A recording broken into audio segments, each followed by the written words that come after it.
Ça passe par l'aqueduc et que l'aqueduc est fermé. C'est là que l'eau vient remplir les caves et la place. La maison de Jean-Claude Meyer est située juste en contrebas du canal de la Sarre à Vitrain.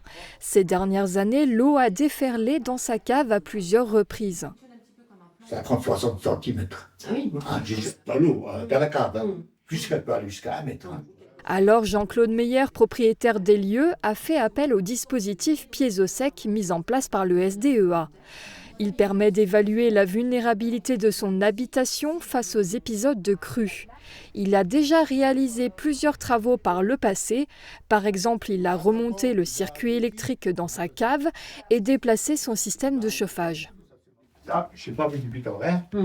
C'est là que ça part. D'accord. Sinon, j'aurais toujours ça dedans. Ouais. J'arriverais pas à sortir, comme je n'ai pas de clé, rien. Ouais. À l'époque. Vous avez mis en place une pompe pour vider l'eau résiduelle? J'ai déjà mis, mais ça sort pas assez vite. Ça sort pas assez vite, d'accord. Selon Emmanuel Bischoff, en charge de cette opération de prévention des risques d'inondation, il peut aller encore plus loin dans sa démarche. Elle lui a d'abord communiqué quelques bons gestes à adopter en cas d'inondation. Après ces quelques explications utiles, elle a inspecté chaque pièce de la maison.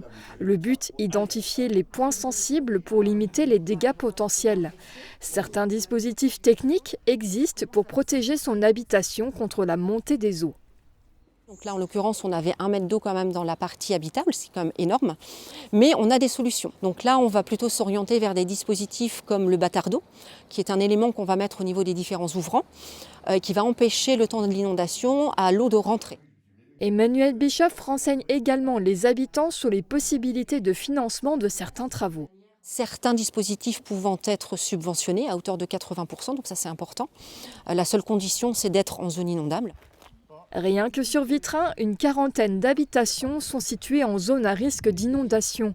Emmanuel Bischoff a donc fait le tour de sa maison, mais aussi du quartier, pour repérer les zones à risque. On va aussi faire en sorte d'être attentif à la façade extérieure pour identifier potentiellement des fissures ou des réseaux qui ne seraient pas étanches et par où l'eau pourrait en fait rentrer. Le dispositif Pieds-au-Sec a été mis en place en partenariat avec la communauté d'agglomération Sarreguemines-Confluence. Il est financé à hauteur de 60 000 €, pris en charge majoritairement par l'État, mais aussi la région et la CASC. Des créneaux sont encore disponibles pour tous ceux qui souhaiteraient bénéficier de ce dispositif.